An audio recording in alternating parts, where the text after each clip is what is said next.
Good morning, सुप्रभात, केम छो, सलाम। उम्मीद है आप सब लोग बेहतर होंगे, अपना ध्यान रख रहे होंगे। एक चीज़ आपने गौर की होगी कि हम सभी लोग जो है कई बार क्या करते हैं, कई बार हम किसी काम को जो हमारे पास कोई काम आया होता है या हमें कुछ करना है, तो हम एक टाइम फ्रेम डिसाइड करते हैं कि हमें हाँ, ये काम करना है। और फिर जैसे ही उस टाइम फ्रेम के पास पहुँचते हैं, तो थोड़ा-सा हम बोलते हैं, "अरे 1-2 घंटे बाद करेंगे या आज नहीं तो कल करेंगे।" तो टाल-मटोल करते हैं हम कई बार। और ये एक नॉर्मल ह्यूमन टेंडेंसी है कि जिस काम को हम बहुत अधिक प्रायोरिटी नहीं समझते हैं, उस काम को हम थोड़ा-सा अभी तुरंत करने के बजाय कल पर टाल देते हैं। और कई बार ऐसे काम जो है टलते-टलते कई दिन तक आगे बढ़ जाते हैं। तो जितने भी अभी साइकोलॉजिकल रिसर्च हुए, उसमें एक बात सामने आई कि जितने भी सफल लोग दुनिया भर में हैं, जितने भी सफल लोग दुनिया भर में हैं, उनमें कुछ खास क्वालिटीज़ हैं। जैसे कि पहली क्वालिटी उनमें ये है कि उनमें निर्णय लेने की क्षमता होती है। They have capability to take decision. उनमें वो क्षमता होती है कि वो निर्णय ले सकते हैं।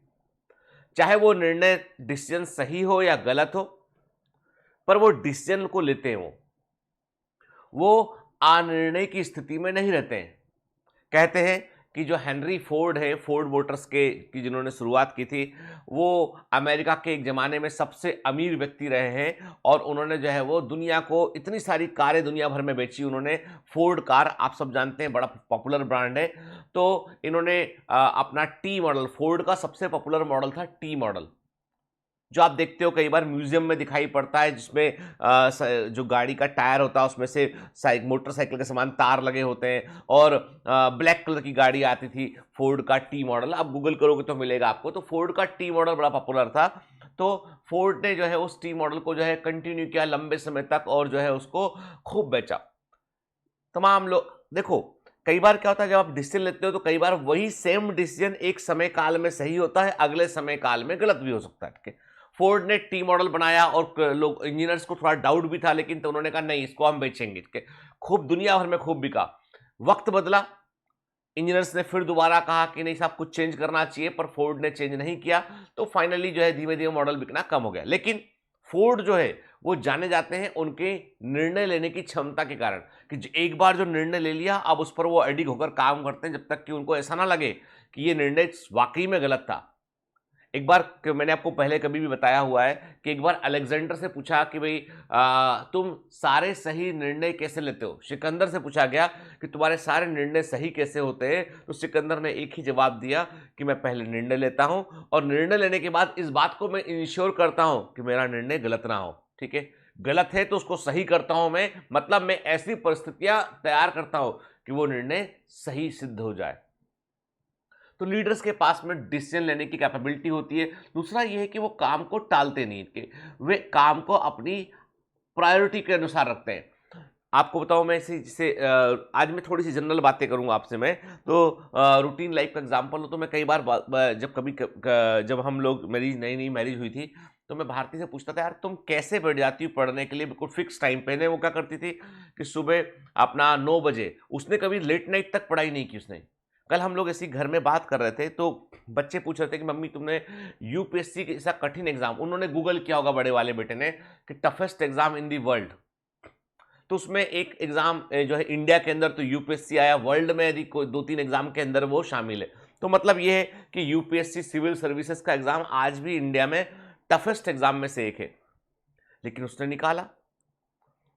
तो बच्चे पूछ रहे थे कि मम्मी कैसे निकाला एग्जाम को, कितने क्या करती थी, कितने घंटे पढ़ती थी। तो मैं बताया बच्चों की ये है ना, कभी लेट नाइट तक नहीं पढ़ी है ना, सुबह जल्दी उठ के पढ़ने से, कई लोग ना सुबह 3 बजे उठ के पढ़ रहे हैं, रात को 3 बजे तक पढ़ रहे हैं, ऐसा भारती ने कभी नहीं किया। ठीक है, ऐसा उसने कभी नहीं किया। अब दिन में रोज वो 9 बजे सुबह पढ़ने बैठ जाए और उसके बाद वो पढ़ती रहे, शाम को 5-6 बजे तक पढ़े और अपना बंद कर दे। तो मैं बोलता था कि तुम ये 9 से 6 तक कैसे पढ़ देती लगातार। उस समय घर में, हमारे घर में खाना वाना बनाने के लिए वो एक एक मेड आया करती थी, तो वो अपना लंच बना के चली जाया करती थी, सुबह ब्रेकफास्ट लंच बना के, तो वो सब सुविधाएं थी। लेकिन 9 to 6 बाकायदा वो पढ़ा करती थी। शाम को वैसे मैं जब अपने ऑफिस से या अपने क्लिनिक से कहीं से लौट के शाम को 7 बजे तक घर आता था मैं, तो फ्री, एकदम फ्री, कुछ नहीं पढ़ रहे, पढ़ लिया। सुबह मैं निकलता था अर्ली, मैं सुबह 9 बजे के आसपास, 9:30 के आसपास घर से निकल जाया करता था, तो वो अपना तब पढ़ने बैठ जाया करती थी मेरे निकलने के बाद। तो 9 टू, मैं सोचता था शुरू-शुरू में, मुझे लगा कि ये शायद जो है वो मेरे को वक़्त देने के लिए, कि कहीं ऐसा ना हो कि गीतेंद्र बोलेगा कि मेरे को टाइम, दिन भर तुम पढ़ती रहती हो, तो वो शायद इसलिए पढ़ती होगी दिन के वक़्त में। मैं एक दिन पूछ लिया ऐसे ही, है ना? अपनी खुशफ़हमी को दूर करने के लिए मैंने पूछ लिया कि ये तुम मेरे लिए करती हो ना? नहीं। मैंने पूछा नहीं मतलब? बोला नहीं, क्योंकि हमारा जो मेरा सिलेक्शन जब यूपीएससी में होगा ना, तो मेरे को 9 टू 6 काम करना पड़ेगा। यूपीएससी में सिलेक्शन होगा तो जब आईएएस होते हो आप, या आईपीएस होते हो, या आप आईआरएस होते हो, कोई भी सेंट्रल गवर्नमेंट की सर्विसेज में आप कहीं पर भी होते हैं, तो आपका ऑफिस का टाइमिंग 9 टू 6 होता है। वैसे 24/7 आपको अवेलेबल रहना पड़ता है सरकार के अनुसार, लेकिन नॉर्मल ऑफिस टाइमिंग 9 टू 6 होता है। तो मैं 9 टू 6 ही काम करती हूँ, मैं तभी पढ़ती हूँ। मैंने कहा अभी तुम सिलेक्ट भी नहीं हुई, तब भी कभी तो होंगी ना। दैट काइंड ऑफ कॉन्फिडेंस उसके पास, वक्त का कि भैया हमें ये करना है, कोई काम नहीं टालना। आज जैसे ज्योग्राफी का इतना हिस्सा करना, कवर कर लिया पूरा, ठीक है, इतना हिस्ट्री का करना तो कवर कर लिया इतना। तो मतलब human psychology plays very important role, बहुत बड़ा रोल प्ले करता है। जब हम पढ़ने बैठते तो हम किस, अब सोचो, जब वो सिलेक्ट नहीं हुई थी तब उसके दिमाग में था कि मैं 9 टू 6 काम करूंगी एक दिन जाकर। वो सपना दिमाग में इतना गहरा बैठ गया, और उसने वो 1 साल तक लगातार 9 टू 6 पढ़ाई की उसने। संडे पढ़ाई नहीं करूंगी, संडे ऑफिस बंद रहता है। मैंने कहा यार ये तो अब पहले पहले से ही यूपीएससी बन गई है, मतलब पहले से ही, मतलब ये वो सिस्टम ही सेट कर लिया पूरा अपना। तो वाकई में वैसा है। आप अपने दिमाग को कैसे ट्रेन करते हैं, कैसे उसको आप जो है ग्रूम करते हैं, ये आपके ऊपर निर्भर करता है। आपको पता होना चाहिए कि जैसे मेडिकल डॉक्टर्स की भी बहुत लंबे लंबे आवर्स होते हैं काम करने के। तो जब लंबा पढ़ने बैठते हो ना, तो तुम ये सोचा मत करो इस बारे में कि कितना देर बैठना। मुझे बहुत खुशी हुई जब मैंने कल एक पोल किया, मैंने बच्चों से कहा कि क्या मैं फोकस बैच में लेक्चर की फ्रिक्वेंसी कम कर दूं। मैंने पोल में पूछा कि फोकस बैच में लेक्चर की फ्रिक्वेंसी ज़्यादा है बेटा, 7-8 घंटे, कई बार 9 घंटे तक क्लास लगती है, कैसे कर पाते होगे तुम? तो क्या मैं इसकी फ्रिक्वेंसी कम कर दूं? 67-68% बच्चों ने बोला नहीं, हम एडजस्ट कर चुके हैं और हम इसी फ्रिक्वेंसी में लेक्चर देखेंगे। आप कोर्स को 8 अप्रैल तक पूरा कर दीजिए, हमें कोर्स आगे नहीं बढ़ाना सर, हम रिवाइज करेंगे इसके बाद, आपके साथ ही रिवाइज करेंगे, पर रिवाइज करेंगे। मैं सोच रहा था, मेरे मन में, सच बताऊं, मैं सोचा था कि अधिकांश बच्चे बोलेंगे कि नहीं सर कम कर दो, कम कर दो। लेकिन मैं तो आश्चर्य में था कि मेरे कमांडो इतने, किसी बच्चे ने लिखा कि सर हमको हैबिट हो गई, अब हमको इतना, हमें कोई दिक्कत नहीं होती, हम एडजस्ट कर लिया, हमें करना क्या है, पढ़ना सोना खाना, इसके अलावा काम क्या है, दिन भर पढ़ते हैं आपके साथ में मिलकर। अब तो मैं उस जज्बे को देखकर, मतलब मैं अंदर तक, मेरे मतलब प्रसन्नता जिसे बोलते हैं ना, कि अंदर तक जो है वो आपके प्रसन्नता वाले तार हिल जाए। मैंने कहा यार इतने प्रतिबद्ध कमांडो जी मेरे साथ रहेंगे तो कोई हरा नहीं सकता, ना तुमको ना मेरे को। हम ही लोग टॉप पर जाएंगे, हम ही लोग बेहतर करेंगे। मुंबई में मैंने अभी हाल ही में मेरे, चूंकि मेरा बेटा अब 8th में से 9th में आ रहा है, तो उसके कुछ फ्रेंड्स हैं जो उसके साथ कॉलोनी में है, 9th में 10th में। एक दिन ऐसी कभी उनसे मुलाकात हुई बाहर के ग्राउंड में। मैंने सबसे पूछा कि तुम क्या करना चाहते हो, तुम, आपको बता दूं, मैं 11-12 बच्चों में से सिर्फ एक बच्चे ने बोला कि उसे एनडीए में जाना है। बाकी 10 बच्चों ने कोई नहीं पता, सोचेंगे, करेंगे, नहीं देखते हैं। मैं भी आईआईटी, और मैं भी मेडिकल, और मैं भी something else, we don't know, yet not decided. मतलब ऐसे आंसर दिए उन्होंने बच्चों ने। बॉम्बे के बच्चे थोड़ा स्टाइल से बात करते हैं, no I think not decided yet, तो वो थोड़ा स्टाइल में बात करते हैं। तो मैं मन में सोचा कि इससे अच्छे तो मेरे मेरे साथ पढ़ने वाले बहुत सारे बच्चे जो सेंट्रल इंडिया से पढ़ रहे हैं, कम से कम वो 10th में डिसाइड कर ले कि मेडिकल में जाना है, आईआईटी में जाना है। मतलब तुम्हारे अंदर जितने बच्चे जो पूरे इंडिया में पढ़ रहे हैं, उनके अंदर जो मैं कहता हूँ, जो सो कॉल्ड स्मॉल विलेज या सेंट्रल इंडिया के स्टेट्स के जिले हैं यहाँ पे, उनके अंदर इस लेवल का कैपेबिलिटी, सोचो पहले 9-10 में डिसाइड कर लिया कि मुझे डॉक्टर बनना है। अब रिसोर्स भी नहीं है आसपास, बहुत सारी चीजें भी कम है आसपास, लेकिन बच्चा डिसाइड करके तो बैठा है। वो डिसीजन मेकिंग जो ना बड़ी इंपॉर्टेंट है। कल हम जब ऐसी बात ऐसे हम चारों लोग बैठे थे, दोनों बच्चे, हम में और भारती, तो ऐसी बात करते में पूछा बच्चे ने, बड़े, अब बड़ा वाला चूंकि वो 9th में आना, तो उसको धीमे धीमे क्यूरियोसिटी है, पूछा था कि मम्मी तो वो, मम्मा आपने कब डिसाइड किया कि आपको यूपीएससी में जाना है? What's C answer? 8th class.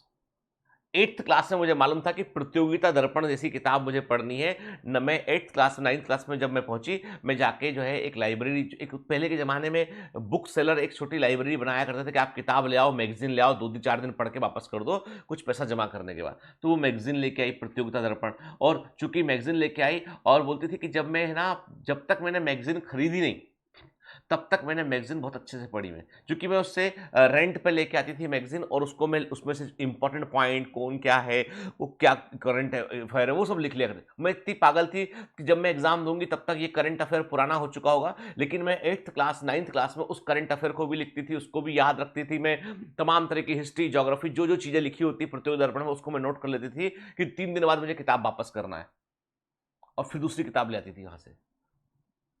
तो ऐसे करके उसने, तो बोलती जब मैंने खरीदना शुरू किया, तो फिर मैंने शायद कम पढ़ा उस बुक को। तो वो जो अंतः प्रेरणा है ना, वो तो शुरू में ही आ जाती है।